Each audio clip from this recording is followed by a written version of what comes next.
It's been a while. I'm excited to talk to you because I'm curious what's been going on since we last spoke, and a lot's gone down just this week. So, what's top of mind with you in terms of 3.0-ish type things that are uh, the things you're thinking about today? Well, there are three things really that have my undivided attention. One is OpenAI's O1 preview model and the nascent reasoning engine, which they've brought out, and how it's going to be used and what it truly means long term. Other than that, iOS 18.1, which is Apple's new operating system, where Siri will have this nascent capability of agency. So, an agentic Siri we haven't seen before. That is really interesting, and how that's all going to play out. And then whatever's left in the media business is crumbling faster than one could imagine. You can see the cracks and the giant blocks of granite that have been the foundation of our business for the past 4 decades. And the only thing you're guessing about is which will be intact when they hit the ground and which will be broken up to the point where you don't recognize them. So those are the three things that have me kind of looking like from Media 3.0, like whatever the next wave of media is. Those three things are all really big, like mind-bogglingly large, at least for me. Well, if you don't mind me following up with the last part first, that's very relevant to our audience. I've been covering this industrial revolution of media technology evolution for over 40 years. It's been transforming agencies left and right, but it's really accelerated in the last 3 years, particularly in the last year and a half, from some of the things you're citing in this very conversation. When you talk to your agency colleagues, what do you advise them to do right now? I think a lot of people are having trouble in the following way. The problem is so difficult and it makes your head hurt so much that mostly everyone is choosing to try to solve simpler problems, ones that can be bite-sized and well understood. And what I mean by that is making your quarterly numbers, cost cutting here and there, making Wall Street favorably look at you, setting yourself up for whatever M&A might be possible. These are the things that they're bite-sized pieces. They're well understood. There are business mechanisms to accomplish these things, and seasoned and wizened executives, they're getting governed, and they're fiscally governed, and they're fiscally rewarded for doing all of what we know how to do. Unfortunately, none of that's going to change the future. Uh, when you have models that can reason, you fully separate creativity and execution. And if you're honest about what an agency does, what a media company does, mostly it's execution. There's a very small amount of inspiration and human creativity, the spark of the idea. And you and I know, Joe, for 40 years, ideas are cheap and useless. Ideas with execution are valuable and very, very rare to have someone properly execute, well execute an idea. Yeah, a good idea with great execution, that's always going to work. In fact, a good idea with great execution is always going to beat a great idea with poor execution, always.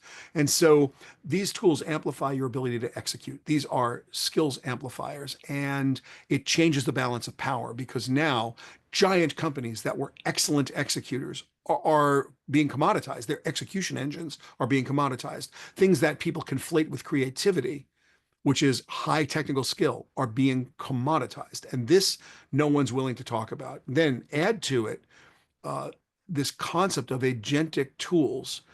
What makes any AI valuable isn't the commoditized data that's been scraped for the last 10 years. Honestly, if you're going to regulate scraping the web for data, that you should have had a conversation about that in 2015, not now. It's done. Everything now we're into synthetic data. We've already used up all the existing data, but what we haven't got our hands on is proprietary data, the data that people covet and have created in their own data sets, and leaving out the companies that the Magnificent Seven who have data sets no one else has in the world. You've been logged into Google for 20 years. Tesla has images of every mile ever driven by every Tesla and multiple cameras. Elon's also got a constellation of 4,300 satellites with a CDN built into them, soon to be 43,000 satellites from 4,300. He also has every word on Twitter that he personally owns ever. Like, that is a serious data set that you can make actionable. Facebook and Meta, they've got an insane aspirational data set. Amazon knows everything you ever thought about purchasing ever. So it's like these are data sets that are highly, highly actionable by a very few organizations with very few people. And when you think about what's about to happen, you look at something as seemingly simplistic and unimportant as iOS 18.1, this nascent agentic Siri, where you can say, I just took a picture of Joe, enhance it and text it to him. Well, wait a second. You could always write a shortcut to do that. And you could always open the three different apps that are required to do that. But you've never been able to say to Siri, do it and have it go cross app. Now take it to where iOS 19 will be. It's watched you using not just generative AI, but a neural network. In this device is your PII, your PHI. It knows how often I breathe and how often my heart beats. It has my credit cards and Apple Wallet. Tim Cook goes out and makes a procurement deal with all the hotel chains directly and the airlines directly. Siri is watching me, literally watching me. I only travel in rows 2 through 4. I like to sit on the aisle. I only travel during the day. It knows. How do you advertise to me Mhm. when Siri is going to make the purchase decision that I would normally have made as a person? And how does the world change when these agentic tools start to infiltrate? This isn't subscription like, okay, Amazon knows I like paper towels every 6 weeks, and sometimes I get that right, sometimes I get it wrong. If I run out, I run to the store locally. If I don't, I have more paper towels piled up, but generally I know how to do that. This isn't that, Joe. This is a next level. So I'm a marketer, I'm a brand, I'm an agency, I'm someone who needs content adjacency, or I need to social sell, or whatever I need to do in order right now to get into the zeitgeist, to get share of mind, to get share of wallet. 100% of that is about to change. And I don't have one company, not one, that's willing to have that discussion right now. Gosh, you hit on so many points there. I don't know if I can get back to all of them, but um, just going back to that point, very relevant point you made about how brands and agencies are going to target consumers when they're talking to their agent. I think they do it by talking to their agent. They have to figure out a way to market, not direct to consumer, but direct to the consumer's agent. And have you thought about how that plays out? So I think we do have a model for it. There are procurement departments everywhere, right? You order pencils from a major corporation, or a major corporation goes to order pencils. It's doing it agentically. It's programmatically is what you'd call it now, not agentically. You'd call it programmatic. So how do you advertise to programmatic tools? And it's all computer to computer, and it's going to be AI to AI. But you have to start that and start understanding that now. So the corp dev and biz dev deals to be made now are with Apple or with the Magnificent Seven. It's like, hi guys, we're now. Here's my question, Joe, and believe me, I don't have answers to this. I have questions about it, and I don't have answers to everything. When you start thinking about what happened from, and I'm not singling out Condé Nast, it's just an easy conversation to because it's such a great example. That once a year Vogue Fashion Week volume that was like 9 million pages, like a couple, like an inch and a half thick, that it used to come to the house. And every page was an ad. And actually the ads were the content, right? And you just loved it. And it was like my wife was addicted to it. I was too. I mean, it was page after page, amazing fashion. And then when they went online, purely online, when the magazine itself, and they still do a version of that magazine, the physical copy, but in practice, the online version could never charge the same page rate to put those ads in, and nor did they have the same impact. It was less, and everything about it was less. It was just less money. And and as we've gone to mobile, and as we've broken things up into social proof, and as we've broken things up into like the newest version, there's less money. And when you start to go to agents selling to agents, there's going to be less money. So now you submit the question. You're a journalist, you are a an opinion writer, you are a community thought leader, and you are remunerated by content adjacency from paid advertising and or subscription as a dual model. People are not that excited about subscriptions, and the agentic tools are summarizing your work now with or without your permission, and that's going to continue with or without your permission. And by the way, one person's opinion, as long as the zeitgeist is, if AI overviews gives you the zeitgeist, the wikiality, the conventional wisdom, are you really going to seek out something other than the conventional wisdom? You're going there for the best advice you can get. That's going to be the wisdom of crowds, generally the wisdom of crowds. That's sort of what the science tells us. And so that's going to be enough for most people. What it isn't enough for is to sustain a business like Condé Nast's publishing empire. It's not enough to sustain any content creation business. And so we're heading into a new place where the technologists and the content creators are going to honestly not be on the same page. So if you don't mind, I'd like to push back on that one because you picked a great example, use case with Condé Nast and the full fashion issue. But actually, what they've done is they've doubled down on the human experience. They've created a whole week-long fashion experience around the Met Gala and all of these things, adjunct to the issue. The fall issue is a digital publishing platform. They still publish in print, Yep. but they have these experiential events, and it's become a huge franchise for them. And the important thing is it demonstrates the editorial quality of Condé Nast to extend their brand in ways that reach people in non-digital ways. I think that's phenomenal. Anyway, I I just want don't look, by the way, Joe, I hope you are 100% right and be it ever thus.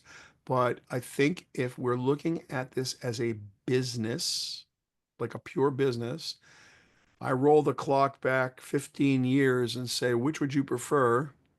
The model where they're paying you 60,000 to $150,000 a page, depending on positioning, and quarter Mhm. million for the first, second, third, and fourth covers, or more, or trying to scrape together enough people at the Met to make this thing a thing. And can they keep it relevant? Oh, they really can. I mean, they've got the best people in the world. That they are, for better or for worse, they're the last man standing, right? This is the last human beings who are ultimately the arbiters of taste in the world, and they're doing an incredible job holding on to what they have in their community.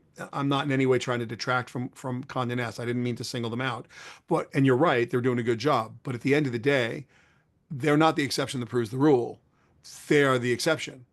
There are an ungodly number of websites that will not survive this. There are an untold number of content creators with small communities. I think what we're going to see, Joe, if I can make a prediction, is that the conventional wisdom, my own conventional wisdom, would say that the what has happened since the advent of the internet is the true bifurcation. There's the very small and profitable and the very big and profitable, and there's nothing in the middle that's left. Like there's no middle ground anything. No one's making a little bit of money. You're either small and making what you consider enough money based on what you can do in your cottage industry, or you are very big, and the middle has just been chopped away at by this extreme size reality. There's a bifurcated world.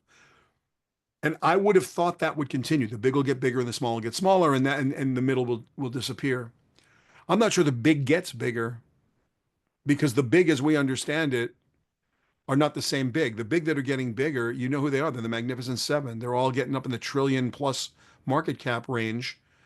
As like that's the new thing. The new thing is not, you're not seeing content companies get that kind of valuation. You're not seeing like any of like the media business, the aggregation business, the curation business is being replaced by algorithmic tools that just do a better job. So small content creators get properly algorithmically aggregated together and get packaged, but not by the usual suspects, by a completely new group of technology organizations that just do a better job at a lower cost. And if doom scrolling is any indication of the future, maybe there'll be something that replaces it. But right now, they're shooting off dopamine in your head with these tools that at a rate that no other medium has ever been able to accomplish. It's a physiological phenomenon that you don't get in other places.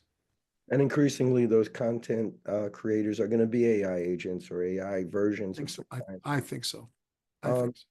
we could do a whole rabbit hole on this. This is a fascinating conversation, but I want to get to some of the other points you hit on. And one of my thought, something I've been thinking a lot about lately, which is data, and in particular, synthetic data. And I've just in the last few weeks been doing some interviews with serious research companies who are now using AI twins as proxies for human respondents. And at first I was like, well, isn't that dilutive? Blah blah. No, we can scale data faster, quicker. Partly they're great interfaces for humans to research and interview and talk to. But the question I ask all of them, and it's the one I want to ask you now, um, is, can synthetic data actually be better than human induced data? And by that, I mean, a lot of those gazillion terabytes or zettabytes, I should say, of data that we're sitting on in those warehouses of hard drives and cloud drives are bad. It's just bad, dated. It's outdated data. It's biased data. It's not good. And even if you do a real-time survey, there's all kinds of respondent biases going on. And one of the questions I have is if you could tune the AI agent properly, or the AI twin in this case, could they come up with more authentic human responses than an actual human being would? So if you understand what they're training for, synthetic data is really valuable. You can balance an imbalanced data set with synthetic data if you're doing like fraud detection, or if you're trying to look at underrepresented classes in society writ large. It is easier to build lookalike data sets that give you a, a better balance of pseudo randomized sets inside of other sets. If you have limited data for something where the real world data itself is scarce, augmenting limited data is a really good use of synthetic data. We've been using Llama 405B, the meta model, to not to actually do the kind of work we do with GPT-4, but literally to build synthetic data sets for training purposes. Also, when I've got situations where third-party data, if there's like a privacy problem or a regulated industry and you're going to literally generate what I would call privacy preserving data sharing, like you're building synthetic data that allows you to be super compliant with GDPR, super compliant with HIPAA because it's all fake.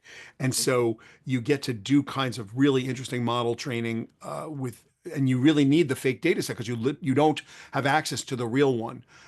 When we're building models and we're trying to test, uh, we'll build an algorithm, and without getting to real data, you're going to use synthetic data. So there's no privacy risk whatsoever. You're literally using a synthetic data set to help you get that done. Or we just did a thing where we're like simulating edge cases, like really outrageous edge cases. Like when we're building this ticketing app for one of like an AI ticketing app, and it's doing elastic pricing, and it's doing like all the things you'd want a ticketing app to do. But ticketing apps, you can't test them in the normal use case because you buy a ticket, you get the ticket, you go to the show, it's done. The edge case, it's what is it, the Christmas Spectacular at Radio City, and somebody fraudulently has grandma's ticket. Poor grandma standing outside and it's 6 degrees, and everybody's inside watching the show, and grandma's ticket's fraudulent. Like you got to immediately like fix that. And so when you put together those edge cases, you can actually create every condition. Like you can synthesize and simulate every condition for an edge case. So when you're doing like edge case, you can never find that in a real data set. There'll be edge cases, but not the like crazy stuff. So you can build that too. The other place you see it used for our clients anyway, uh, with this one thing, we're working with a consumer healthcare company, and what they can't get is real patient data. Doesn't exist, right? So you have to like, what's a synthetic patient? Did you have a headache? Did you have this? So you can grab like epidemiological studies and clinical trials, and you can understand what the range of symptoms would be. And now you create this data set, synthetic data set of this patient population. And of course, you mix it in with a regular patient population. And all of a sudden, the AI is doing a better job than you would actually do with real data. So and I could go on, from Right. autonomous systems, with you doing robotics or financial services. We use it in fraud detection, retail marketing also when you're doing like behavioral simulation, like a retailer we're working with, we're using a synthetic data set, and what it's doing is we generated it using 405B to simulate like customer behavior patterns. Like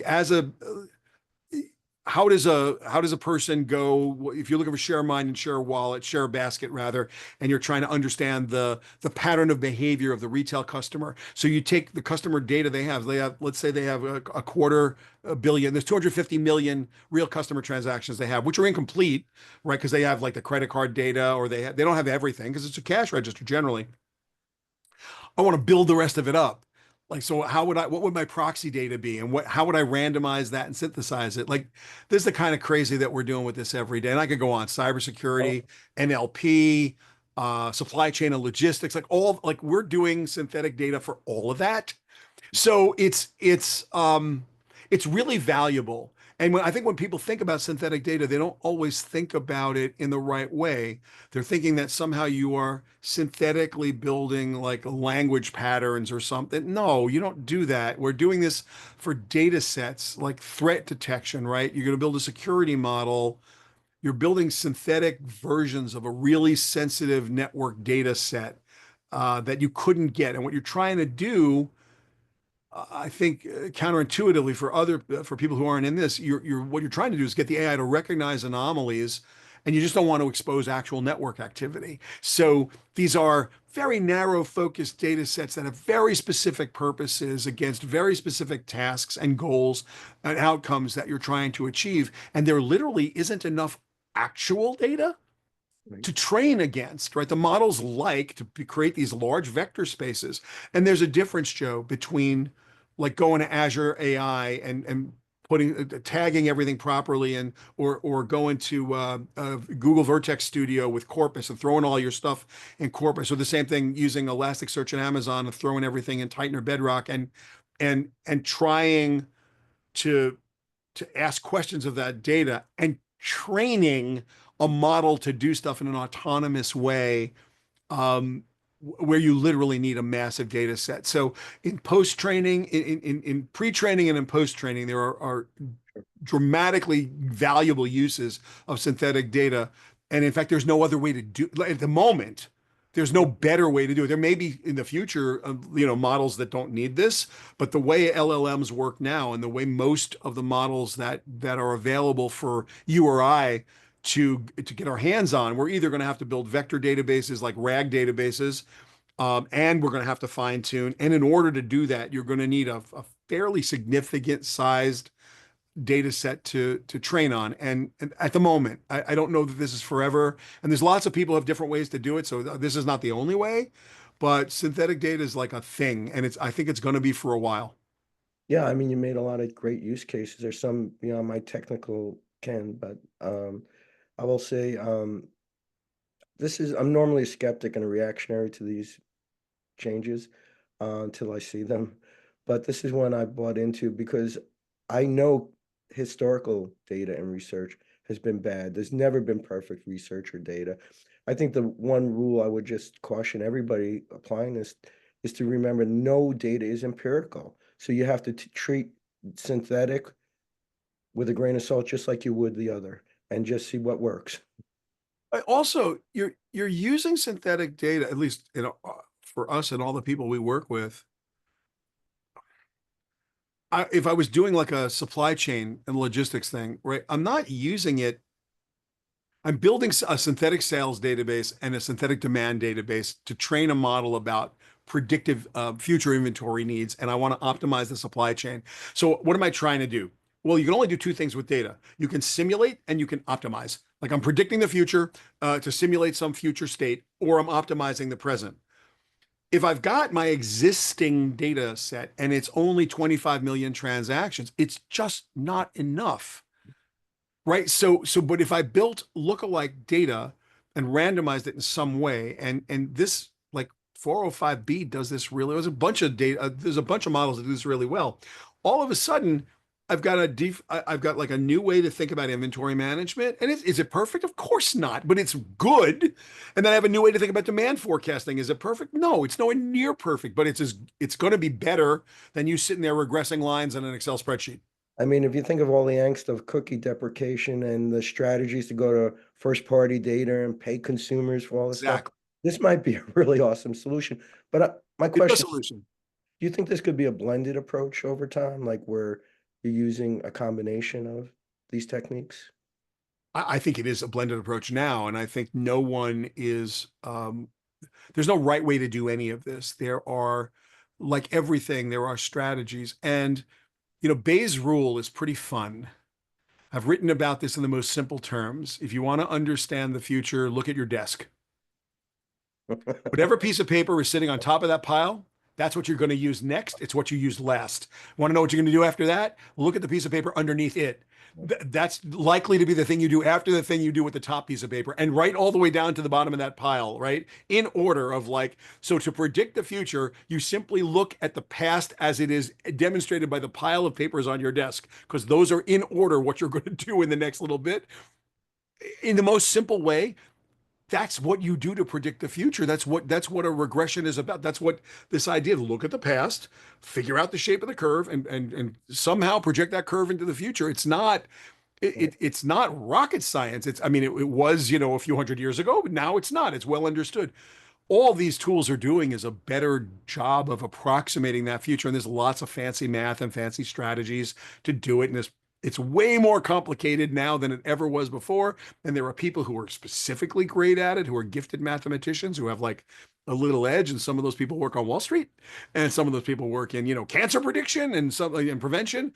In our case, we're not saving lives. What we're trying to do is buy better hands. I mean, what we're trying to do is make sure you can get somebody's widget to their door faster or slower. It's not life threatening or life saving. It's just, we're just doing business with it. So it is a blended approach. And I think there are many strategies that people apply. AI is helping get this stuff done faster and quicker and more effectively, and to be fair, with less people involved, which I think is problematic. But I think going back to what we were talking about earlier, the hard questions nobody wants to answer right now, and I find that really frustrating. And by the way, it hurts my head too. I'm not saying that I have like a headache-proof brain when it comes to thinking about what, where and how you prepare for what's going on now. It makes my brain hurt too. But getting into a Socratic debate with a Joe Mandisi about future states based on what the initial conditions we understand right now, you can't predict the whole future. It's a very fluid, it's like fluid dynamics. It's like you can't predict the weather past a point, and you got to figure out like what the new initial state is, because it changes, and it has an impact on the future. But man, I can't get anybody to talk about this. I mean, in business, like in our with our client base, nobody is willing to sit down and talk about the hard stuff, which I think is probably not great. I'd like to come back on some of that in a future conversation. I think we're almost out of time, so I want to get to something a little more tangible for most human beings, which is, the end user. We talk a lot about back end stuff, but we didn't even bring up the Meta Developers Conference this week and all the new gadgets, slow walking the metaverse and whatever else they showcased. There was one thing there that blew my mind because it just made me realize we're actually here. So it was this little application that's just about to roll out in the Ray-Ban Meta glasses they call live translation. And yes, we have a gazillion translation apps, but the ability to right now or in a few months put on a pair of Ray-Bans and to have a live conversation with someone in a different country speaking a different language is like every science fiction movie I grew up with. And it removes the ultimate friction in humanity, which is the thing that divides us, always has since Babel. What do you think of that? So I've always been a proponent and was super sad when Bose canceled their uh, augmented reality program that was audio based. I applaud everything Meta's doing, and our friends at Apple are right there with AirPods Pro 2. They're going to replace hearing aids for most people. They're going to give you an augmented reality world with your earbuds in, your AirPods in, the same way that Meta is going to do with the Ray-Ban glasses. There is a world of audio enhancement, augmented reality through audio. Certainly, translation is right there, but even understanding the world around you and the opportunities around you, knowing that a car is coming, knowing that being able to hear a conversation you couldn't hear in the language you actually speak, but helping you concentrate. There's so much enhancement coming, and I was thrilled at MetaConnect. It caught my attention to, that the end user experience is going to change dramatically. But again, predicting what give those tools agentic capability. You're having a conversation with somebody in any language, and the data collected is actionable. We haven't lived in that world yet. Right. Right. Right? If it's listening to the convo you're having, then it can interpret the convo you're having. Well, it is interpreting it, it's translating it for you. That's English to English or English to Spanish. It literally doesn't care. It's a computer. It could care less. It knows 30 languages. It doesn't care. And so when that data is made actionable in real time, like everybody goes, oh, my predictive analytics, forget that, Shelly, you're wrong. It's not predictive analytics. The microphone on my iPhone is on. That's how it knows I was looking at Jimmy Choo's shoes. It's like, no, it knows you're looking at Jimmy Choo's shoes because all of your friends are looking at Jimmy Choo's shoes. And in your tribe of friends, it's very likely you're doing what your friends are doing. Oh, no, that's too simple. It's like, but that's how it works. They don't break every law in the world. It's how it works. It's predictive analytics. But here with the Ray-Ban Meta glasses and with Apple AirPods Pro 2, it will be listening and you will let it listen. Mhm. Wait a second. Now I have literally an AI tuned processor in a phone sitting here, like literally a multi-core computer that is capable of doing complicated local model inference, and I'm letting it listen to my convo, any language, Joe. What does that look like? It's like a future. It's gonna be science fiction. And when it's shipping now, for God's sake, it's not like sometime next year or sometime in the future. They're literally shipping this now. So you're a couple of iterations of iOS away from making those conversations actionable, both with your Meta Ray-Ban glasses and the AirPods. So it's like, wow, what does that look like? Who would have thought it's not going to be the heads up crazy glasses? It just a set Yep. of AirPods, and all of a sudden, I have a next level agency because I can turn data into action as a consumer I never could do before. Man, that is, if that isn't science fiction, there isn't science fiction. That's Captain Kirk's universal translator in your Mhm. face.